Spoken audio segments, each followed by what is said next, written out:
What do I do if we're too busy for family discipleship? If you casually ask someone how they're doing, there's often a good chance you hear the word busy in their response. If I asked you, are you too busy? What would you say? It's interesting when people say they're busy. There's rarely a qualifier on it. It's not, well, we're good busy or we're bad busy. We just know a lot's happening and we move on to the next thing. The question I think we need to ask is, how busy is too busy? When it comes to you personally, how busy is too busy? Maybe you struggle with saying yes to everything, or maybe the calendar took over so quickly, your head's spinning, and you try to figure out how things ended up here. I think most people can relate. Maybe you find yourself in that situation with that sense of feeling overwhelmed. It can be a challenge because we convince ourselves we don't have the time to think, we just have to do the next thing.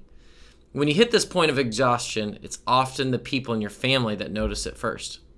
As teenagers get older, they tend to get busier too. The demands on their time go up as they get older, and the activities they're involved with require more and more of our time. Practices get longer, homework gets more difficult, not to mention all the social opportunities. If we're not careful, our kids will drift into a pace of life they simply cannot mentally and emotionally sustain. They may be able to push through seasons of being crazy busy, but this kind of pace over time is simply not healthy for our teenagers or our families. So when it comes to both you and your kids, what can you do to slow it down a little bit and build a more sustainable, intentional rhythm of life? No doubt there are essential things that make up your calendar each week. We have to begin by evaluating by what we believe to be truly essential that we hold to tightly in our planning, while considering what may be less essential and hold that a little more loosely. Simply put, in order to make the time we need, there are always going to be things that you can say no to on your calendar. I know it may sound crazy, but what if you, as their parents, helped your kids scale back the things they're involved in? What if, instead of pushing them to do and be involved in more, you led them to do and be involved in less in order to create the margin they need for the things that matter the most? Obviously, we're not encouraging laziness or idleness.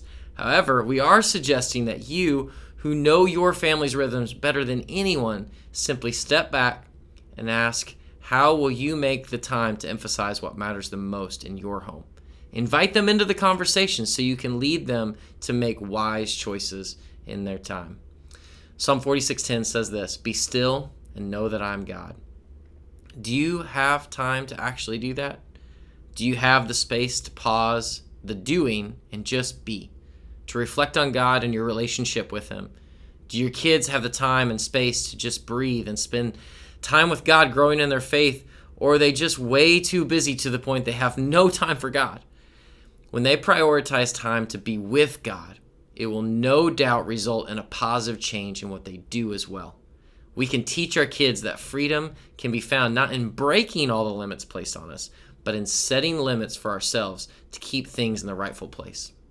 As you step into a new season, are there some things you can do for yourself as a parent to slow down and just be? Are there things that you can say no to in order to say yes to some better things?